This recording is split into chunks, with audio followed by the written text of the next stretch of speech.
বন্ধুরা, আপনি ৭,০০০ টাকা বাজেটের মধ্যে একটি ফোন কিনতে চাইছেন, কিন্তু এই মুহূর্তে বাজারে এই ৭,০০০ টাকা বাজেটে এত ফোনের ছড়াছড়ি যে স্বাভাবিকভাবেই একটা কনফিউশন তৈরি হয়ে যায়, কোনটা ছেড়ে কোনটা কিনি। আপনারও যদি মনের মধ্যে এই কনফিউশন তৈরি হয়ে থাকে, তাহলে এই ভিডিওটি শেষ পর্যন্ত দেখতে থাকুন। আশা করি আপনার সমস্ত কনফিউশন দূর হয়ে যাবে।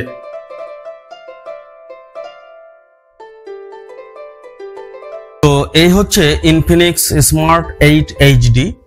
আমি ৭,০০০ টাকা বাজেটের মধ্যে এই মুহূর্তে বেস্ট ফোন পোকো C65 বাদ দিয়ে এই ইনফিনিক্স স্মার্ট 8 HD ফোনটি কেন কিনলাম এবং এই বাজেটে আর কি কি অপশন থাকছে, কোন ফোনগুলো এই বাজেটে সেরা, সবই বলবো, শেষ পর্যন্ত দেখতে থাকুন। চলুন সবার প্রথমে আনবক্স করে ফেলি আর এই ইনফিনিক্স স্মার্ট 8 HD ফোনটির ফিচারগুলো দেখে নিই। এই ফোনটিতে আপনি পেয়ে যাচ্ছেন Unisoc T606 octa-core 1.6 GHz processor. Performance সম্পর্কে যদি বলি, নট গুড নট ব্যাড, সাধারণ ব্যবহারের জন্য মোটামুটি চলার মতো। আমার কাছে যে ভ্যারিয়েন্টটি আছে এতে 4GB র্যাম ও 64GB ইন্টারনাল মেমোরি আছে এবং অফলাইনে এটি আমি ৭,০০০ টাকায় কিনেছি। ইন্টারনাল স্টোরেজ 128GB হলে ভালো হতো।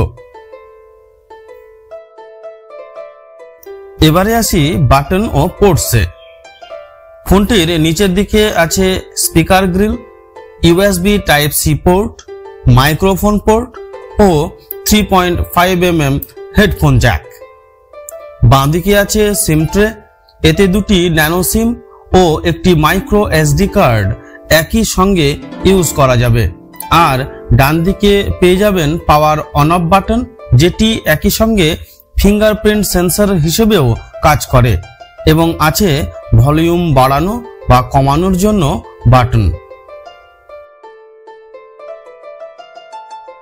ফোনটির লুক অ্যান্ড ফিল সম্পর্কে যদি বলি, তবে লুক ওয়াইজ ফোনটা আমার কাছে বেশ আকর্ষণীয় মনে হয়েছে।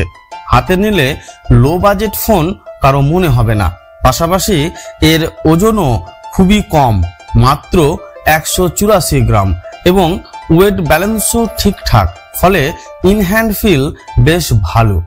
বাজেট অনুযায়ী লুক অ্যান্ড ফিলে চমৎকার কাজ করেছে ইনফিনিক্স। এবারে আসি ক্যামেরা পারফরম্যান্সে। ফোনটির পেছনের দিকটায় আছে 13 মেগাপিক্সেল প্লাস মাত্র 0.08 megapixel dual camera. Dual camera দেওয়ার চক্করে মাত্র 0.08 মেগাপিক্সেল ক্যামেরা। যাই হোক, সেলফির জন্য সামনে নচের মধ্যে আছে 8 মেগাপিক্সেল সেলফি ক্যামেরা। ক্যামেরা পারফরম্যান্সের কথা যদি বলি, তাহলে হিউম্যান অবজেক্ট বা মানুষের ইমেজের ক্ষেত্রে কিছুটা সফট এবং কালার টোনও ততটা ভালো মনে হয়নি আমার।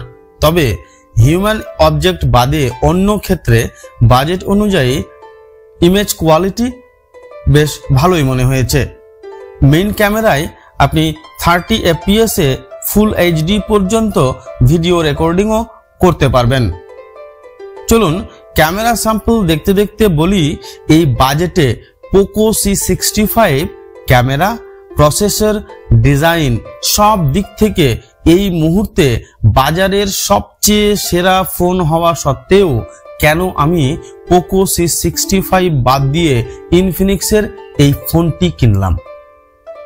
পোকো C65 এ যে প্রবলেমটা হচ্ছে সেটা হলো মাদারবোর্ডের প্রবলেম। আর আমাদের এখানে পোকোর সার্ভিস সেন্টারও নেই, তাই ফোনটি অ্যাভয়েড করে গেছি। আর এই বাজেটে আপনি চাইলে মোটো G04S ফোনটিও কিনতে পারেন।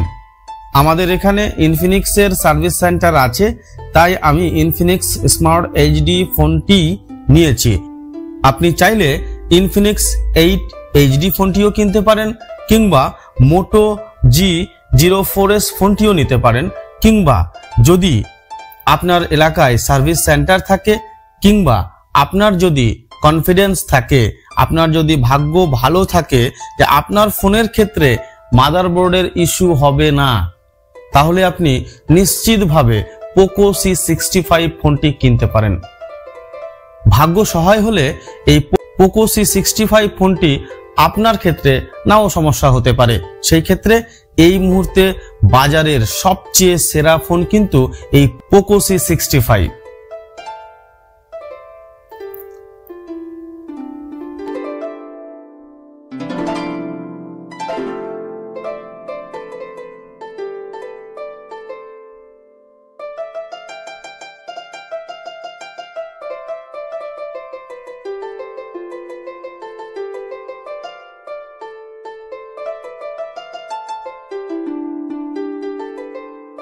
ইনফিনিক্স স্মার্ট 8 HD ফোনটিতে আপনি পেয়ে যাচ্ছেন 6.6 ইঞ্চির 720x1612 পিক্সেলের IPS LCD ডিসপ্লে, যেটি 90 হার্জের, ফলে স্মুথ একটা এক্সপেরিয়েন্স হবে।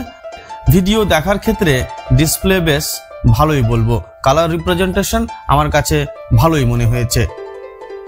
ফোনটিতে আছে 5000 মিলি অ্যাম্পিয়ার আওয়ারের মতো বড়সড় একটা ব্যাটারি, ফলে চার্জ নিয়ে বিশেষ সমস্যা হওয়ার কথা নয়। এবং এটিকে চার্জ করার জন্য বক্সের মধ্যে পেয়ে যাবেন 10 ওয়াটের ট্রাভেল অ্যাডাপ্টার, সঙ্গে USB Type-C কেবল। এই বাজেটে এখন কম বেশি সব ফোনই USB Type-C দিচ্ছে, যেটা বেশ ভালো।